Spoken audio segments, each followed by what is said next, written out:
la universidad, Sergio Arboleda presenta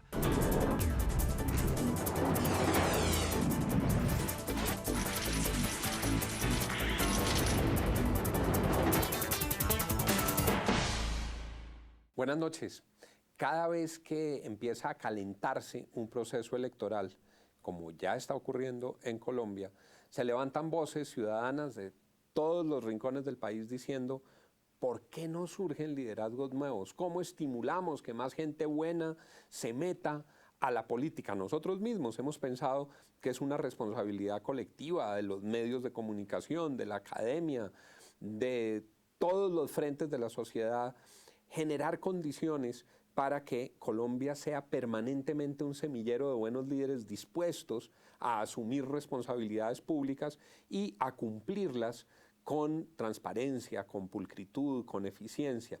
Pues hoy vamos a hablar de ese tema. Vamos a hablar de relevo político, de renovación política, de costumbres políticas, con dos figuras jóvenes de la academia colombiana, profesores universitarios, para que tengamos algunas luces y miremos hacia adelante frente a lo que nos va a ocurrir en esta próxima tanda de elección de alcaldes, gobernadores, concejales, diputados y ediles. Me da mucho gusto saludar al profesor Santiago Castro, vicedecano de Política y Relaciones Internacionales de la Universidad Sergio Arboleda. Bienvenido, doctor Castro. Muchas gracias, Juan. Muchas gracias a todos por estar aquí y a Rodrigo.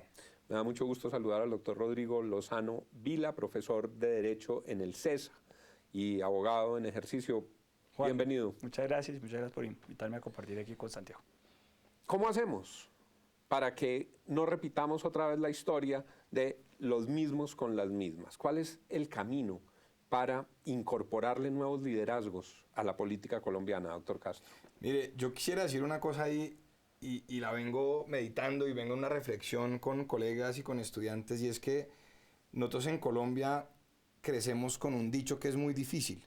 Le dicen a uno, más vale malo conocido que bueno por conocer. Y yo siento que eso es fatal y que eso en última representa un conjunto de prácticas de la política que es muy difícil romper. Es decir, aquí uno ve muchísimos jóvenes y ve liderazgos nuevos y ve personas de diferentes sectores que en ocasiones quisieran meterse a la política, pero hay un conjunto de prácticas y hay un conjunto de ideas y un imaginario colectivo muy fuerte que sugiere que eso no se puede hacer, que sugiere que si usted no se plega a la forma como se ven haciendo las cosas, usted no va a estar exitoso, no va a ser exitoso, perdón.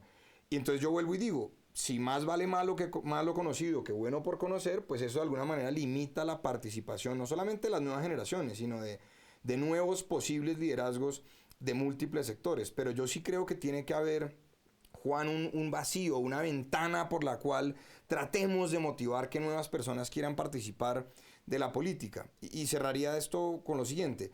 Lo más triste del escenario es que entonces aparece la antipolítica.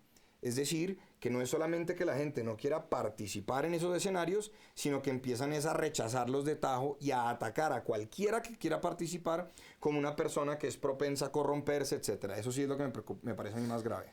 Cuando plantea Santiago el tema de la antipolítica, lo que se le viene a la cabeza a muchos es cómo empezó, por ejemplo, Chávez. La tragedia del modelo político venezolano, el desbarajuste del modelo político venezolano, el fracaso de los partidos políticos venezolanos llevó a que aparecieran figuras que lo que hacían era atacar la vieja política, hizo todo, lo encarna Chávez, y la crisis de los partidos en Venezuela condujo a Venezuela a Hugo Chávez y todo lo que ha implicado el advenimiento de Chávez al poder en Venezuela. ¿Será que en Colombia se corre un riesgo parecido? Pues esperemos no tener que llegar allá. Yo creo que es un ejercicio de renovación. La renovación nunca es total. Yo siempre he asimilado cuando le trato de comunicar a mis estudiantes o a mis amigos, porque mi llamado permanente hacia la gente que uno conoce, la gente como uno, o la gente, digamos, que está en su zona de confort, porque yo estoy en una zona de confort maravillosa, donde uno no tiene que hacer grandes esfuerzos por sobrevivir, y digamos que la gente que tiene carreras exitosas, profesionales, que se mueven en un medio, dice, ¿para qué me voy a sacrificar? ¿Para qué me voy a ir a la política? Yo le trato de enseñar a la gente diciéndole, mire, la política, una institución, el Congreso, el Senado, un consejo municipal es como un acuario, y el acuario tiene agua turbia, y hay consejos con más agua turbia que otros, hay senados con más agua turbia que otros. esas aguas turbias requieren permanentemente de agüita limpia que les vayan echando. Y ese es el ejercicio de renovación que hay que señalarle a nuestros jóvenes.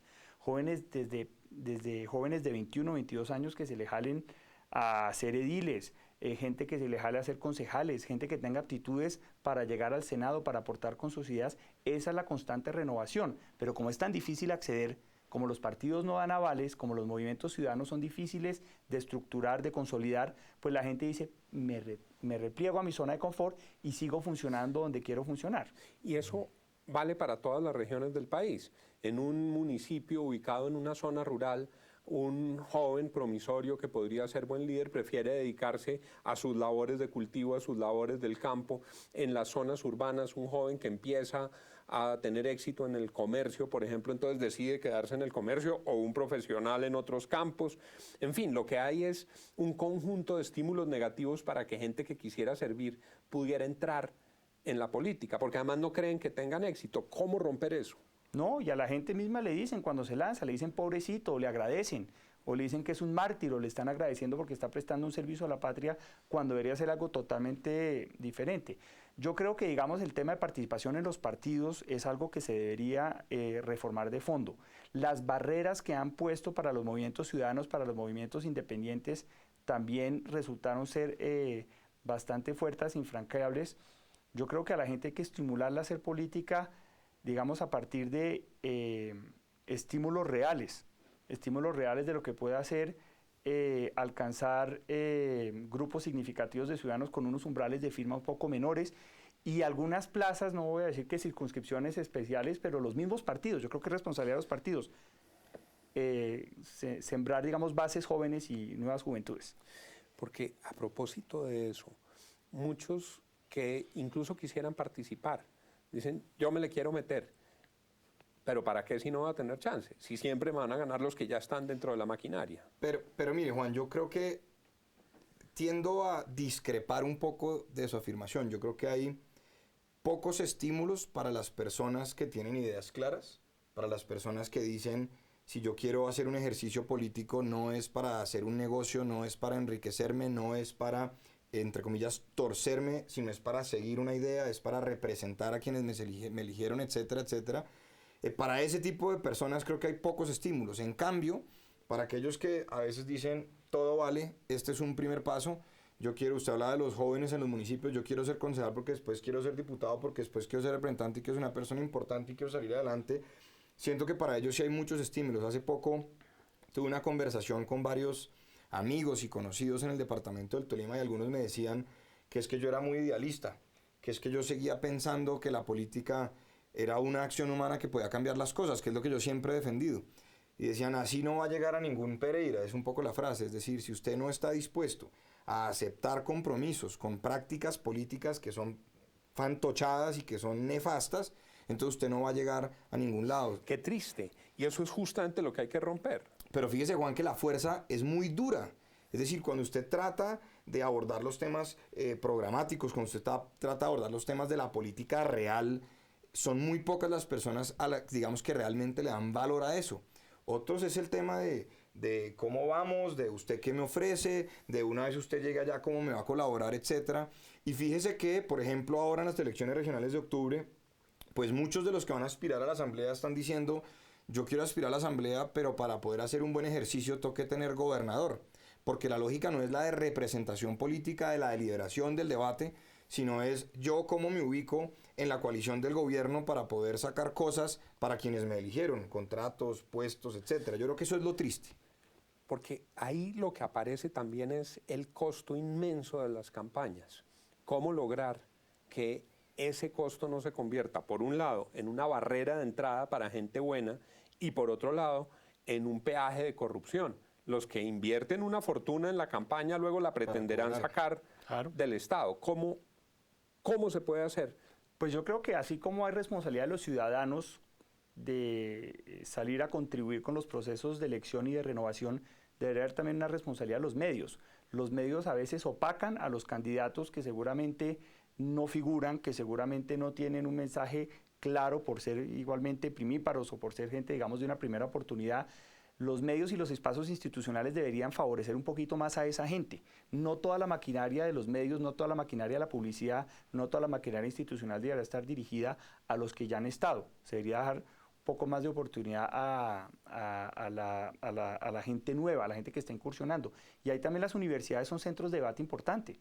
Las universidades no es para que hagan politiquería, las universidades deben ser un medio para que la política se exprese y a través de unos, digamos, mecanismos de debate como son las elecciones, digamos, de la ciudad, que la ciudad le importa a los estudiantes, se generen espacios de discusión y ahí es donde vayan los candidatos jóvenes a presentar sus ideas. Debates de alta exigencia, doctor Castro. Sí, pero mire, yo quisiera tocar dos temas muy puntuales ahí. Uno es que, digamos, el porcentaje de jóvenes bachilleres sigue siendo limitado en Colombia y el porcentaje de esos jóvenes bachilleres que van a las universidades es aún más limitado. Y yo sí creo que la universidad tiene que empezar a mirar mucho más de frente al país, con debates, digamos, que vinculen a las gentes, que vinculen a las comunidades, que se salgan estrictamente del mundo académico y que la universidad haga un aporte riguroso, resultados de investigación, etcétera, pero que tratemos de llegar mucho más allá. Y lo segundo, que usted preguntaba ahora por el tema de la financiación de las campañas. Pues hombre, es un tema que a nivel mundial se empieza a estudiar y es un tema que es gravísimo, pero ahí salieron ya las resoluciones del Consejo Nacional Electoral estableciendo unos topes de las campañas. Y los que hemos estado participando en elecciones o haciéndole seguimiento a las elecciones o estudiando las elecciones y los partidos, sabemos que esos topes, pues nadie los va a cumplir. Es decir, todos sabemos que una gobernación del Meta puede costar más de, no sé, 15.000 o 20.000 millones de pesos. Todos sabemos que una alcaldía de Bogotá puede llegar a costar, no sé, miles y miles de millones de pesos y siempre se vuelan los topes y uno no ve que aquí pasa nada. Luego, entonces, ¿qué pasa?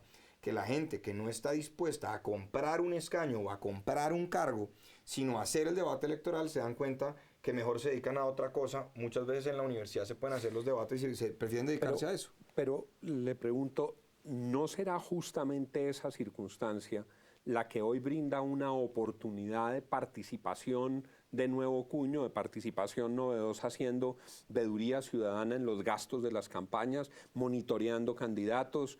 Ahora todo ciudadano es un periodista en potencia. Con un teléfono se puede demostrar que las manifestaciones que no declaran se están efectuando, que las vallas que no declaran se están poniendo, que los pasacalles que no declaran se están colgando, que las fiestas que no declaran se están haciendo. ¿No sería ese un camino interesante para motivar una nueva participación de una ciudadanía más activa frente a las mañas de una clase política que se elige violando los topes, engañando? Pero yo prefiero, si bien el control, los libros. Si bien el control político y el control de las campañas es una competencia que le compete, por así decirlo, al Consejo Nacional Electoral y a las autoridades, yo preferiría ver una ciudadanía un poco más activa. Yo preferiría que la apatía y el abstencionismo es lo que se tira al final de unas elecciones.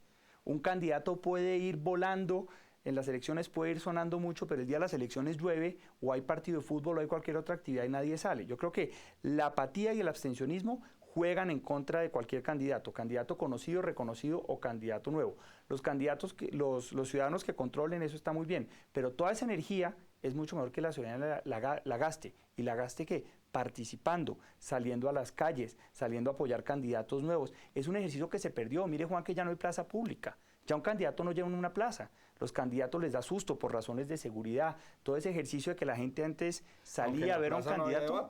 No había debate, era lechona, tamal, había una cantidad de... discurso y la gente aplaudía y después le preguntaba a la gente qué dijo y no sabía nada. Bueno, hay un nuevo escenario que son las redes sociales. La forma de romper el círculo vicioso de la política colombiana. Es nuestro deber preguntarnos por este tema. Ya regresamos. Sigan con nosotros después de estos mensajes.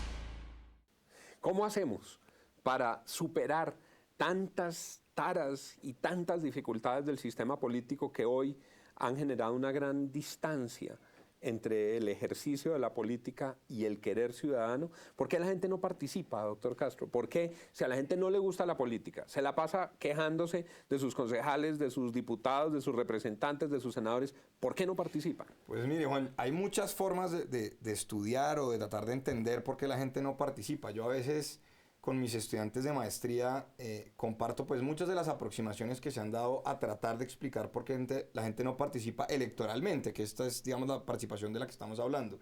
Y yo digo, mire, si la gente es consciente de que tiene un voto, como el de todos los demás, pues en Bogotá 1 de 2 millones, si usted está convencido de que ese voto puede cambiar las cosas, pues yo siempre le digo, compre el baloto, porque digamos es una probabilidad muy similar y la gente es consciente de eso. Otro es, la gente dice, gane quien gane a mí, ¿en qué me va a afectar? O si yo le dedico espacio a reflexionar, a leer programas, a mirar qué candidato me gusta, pues estoy perdiendo espacio para otras actividades. Otra es que la gente dice, pues en últimas, los dos son como buenos, luego yo podría votar por cualquiera, luego tampoco me voy a ver afectado, luego yo para qué voy a votar. Y otro conjunto de elementos que nos motivan a plantear, hombre, ¿por qué será que la gente no quiere salir a votar? Pero yo quisiera cerrar con una reflexión y es muy dura. En Colombia hay una frase que ya es histórica y que se presenta a todas las elecciones, y es: las elecciones se ganan en los escrutinios. Y eso lo repiten y lo repiten y lo repiten, y eso genera profunda desconfianza en la ciudadanía, donde dicen, si yo voto o no voto, pareciera que ya la elección está cantada de antemano, luego, ¿por qué lo voy a hacer? Lo que uno imaginaría es que si la ciudadanía masivamente empieza a participar y lo hace escogiendo a conciencia sus candidatos, ahí se van licuando los impactos de la compra de tarjetones en la registraduría o la compra de escrutinios. Y cuando este debate va en este punto, la gente dice, hay una fórmula, es el voto obligatorio. Si todos votan, las maquinarias se diluyen. ¿A usted le gusta el voto obligatorio? A mí me gusta el voto obligatorio, pero como todo en este país, es un tema de herramientas y de procedimientos. Y es muy difícil implantar en Colombia, donde no hay conciencia directa del ciudadano de la importancia de votar, un tema obligatorio. Aquí le damos a la gente un estímulo, entonces le damos mediodía permiso, un día si es jurado, le damos descuento en la universidad pública, damos una cantidad de cosas y ni con eso la gente vota. Yo creo que aquí el tema de la conciencia nuevamente debería venir de los ciudadanos.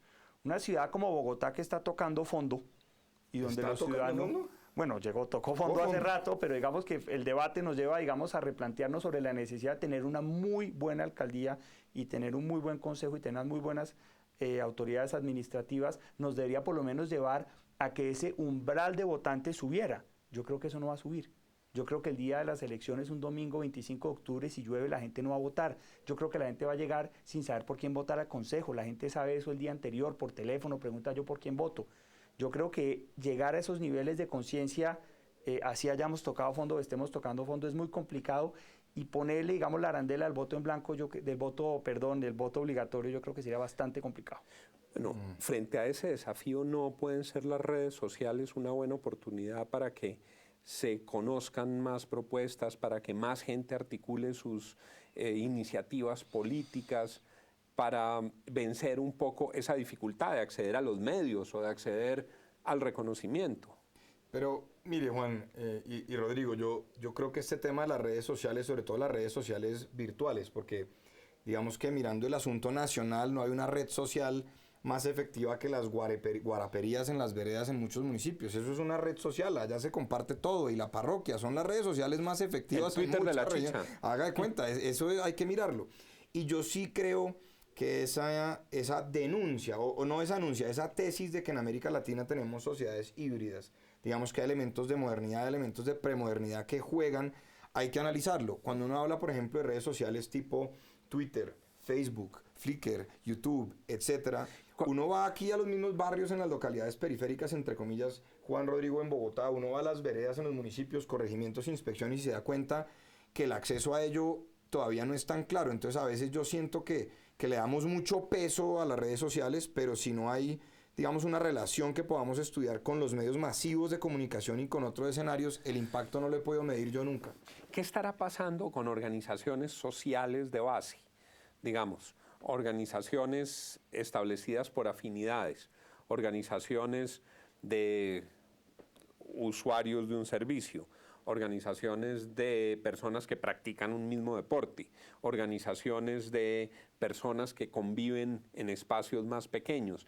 ¿Cómo motivar ahí que aparezcan nuevos liderazgos? Pues Bogotá es una maravilla y es el ejemplo de eso. Bogotá está corpo séptima, corpo candelaria. Bogotá es la ciudad que más asociaciones de vecinos preocupados tiene, pero no están articuladas entre ellas. Cada asociación de vecinos busca cuidar un pedacito de la ciudad, pero no hay una gran asociación que busque cuidar a toda su ciudad. Bogotá es una ciudad nuevamente de tribus urbanas. Bogotá, digamos, está floreciendo con el tema de las bicicletas. En Bogotá hay ciclopaseos nocturnos los miércoles y hay 300, 400 bicicletas rodando.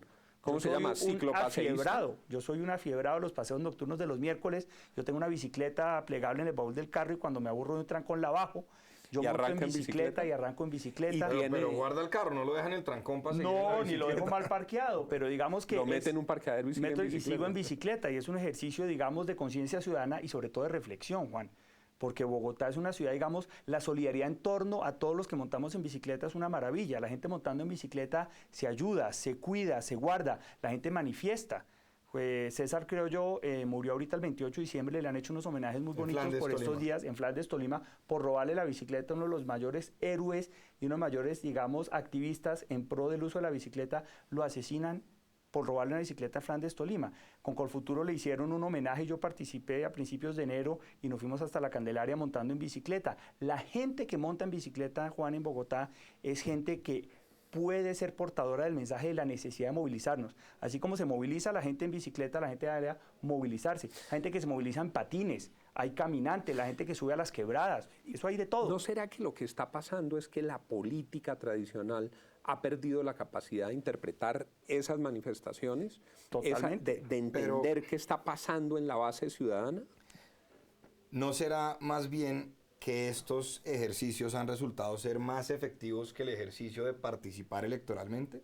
Es decir, hace poco estaba yo en Planadas, Tolima, allá pues no es que haya mucho ciclopaseo, etcétera, porque pues el país hay que mirarlo también en su conjunto para... Y durante mucho tiempo el que medio salía a pasear se lo llevaban las FARC. Literalmente, ¿no? Y si usted era bueno para la bicicleta, pues empezaba a llevar mensajes, pero allá estábamos y me decía uno de los líderes de las asociaciones de Café Especial, decía, hombre, yo quisiera aspirar al consejo del municipio de Planadas porque me gusta, porque he liderado el proceso, porque quiero promover el sector privado, que fue una frase que me pareció impresionante.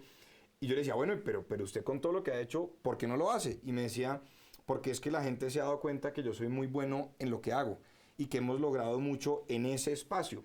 Entonces les da temor que yo me vaya al consejo, porque ese consejo es oscuro por una cantidad de cosas. Luego entonces yo plantearía la siguiente tesis, es que de pronto todas estas corporaciones de amigos de la séptima, de la novena, de la 15, los ciclopaseos, los unos, los otros, han demostrado que pueden, digamos, lograr resultados más tangibles con el ejercicio que hacen. Luego entonces la reflexión es, si yo estoy haciendo una cosa que beneficia a la comunidad, si hemos sido exitosos, ¿como para qué nos vamos a meter en el escenario electoral que implica pues todo lo que ya hemos estado hablando nosotros? ¿Cómo lo percibe usted? ¿Qué pasa, por ejemplo, con estos grupos, sigamos con el tema de la bicicleta, que tienen una filosofía de vida, que son miles en Bogotá, que requieren voces que los defiendan, pero que ellos mismos también han generado algún escepticismo porque les han puesto conejo muchas veces? Sí, Claro, y a mí me da mucho susto también que empiecen a utilizarlos como mecanismo, como caballitos de batalla para el tema electoral. Yo creo que ellos son muy independientes en lo que hacen, ellos tienen una gran conciencia ciudadana y ecológica, ellos están haciendo una especie de manifiesto de opciones y alternativas para rodar por la ciudad, ellos están concientizando a la gente, ellos han luchado, digamos, cada vez que hay adversidades, ellos incluso están haciendo hasta control en ausencia de lo que hace la ciudad. Todas esas demarcaciones azules que hay por la ciudad, eso no es la ciudad, eso no es el distrito. Esos son ellos mismos que consiguen la pintura, ellos consiguen los patrocinios y ellos hacen ese tema. Toda la ausencia del estado de presencia de la supuesta Bogotá humana lo suplen ellos, porque es gente que está haciendo, digamos, obras de concientización. Cuando usted sale a pasear, usted conoce la ciudad y están motivando a que la gente pasee. Esos movimientos hay que analizarlos, porque son movimientos ciudadanos y los hay muchos, como le digo. Pues estos son unos brochazos, pero muy útiles, en un empeño que yo creo debería comprometer a toda la sociedad colombiana. Si nosotros queremos tener un mejor país, debemos tener una mejor política. Si queremos tener una mejor política, debemos asegurar que mucha gente buena pierda el temor de entrar al servicio público, que rompa la barrera y decida prestarle un servicio a su colectividad, a su ciudad, a su municipio, a su país. Barreras de entrada muchas, y hay que levantarlas, hay que removerlas, hay que buscar unos cambios profundos, pero también tenemos que tocar el corazón de ciudadanos que serían inmensamente útiles en los escenarios de toma de decisiones y de ejercicio del poder colectivo. Hablaremos muchas veces de este tema porque yo creo que aquí nos estamos jugando buena parte de la supervivencia de nuestro país. Doctor Castro, muchas gracias. Muchas gracias a usted, Juan. Y gracias por sus reflexiones. Doctor Lozano, muchas gracias. A usted, Juan, por invitarnos. Y muchas gracias también por sus reflexiones. Muchas gracias. Y a ustedes, gracias por habernos acompañado. Ya saben, aquí estamos de lunes a viernes entre las 10 y las 10:30 de la noche con los temas más palpitantes para la vida de nuestro país. Que tengan todos una feliz noche. La Universidad Sergio Arboleda presentó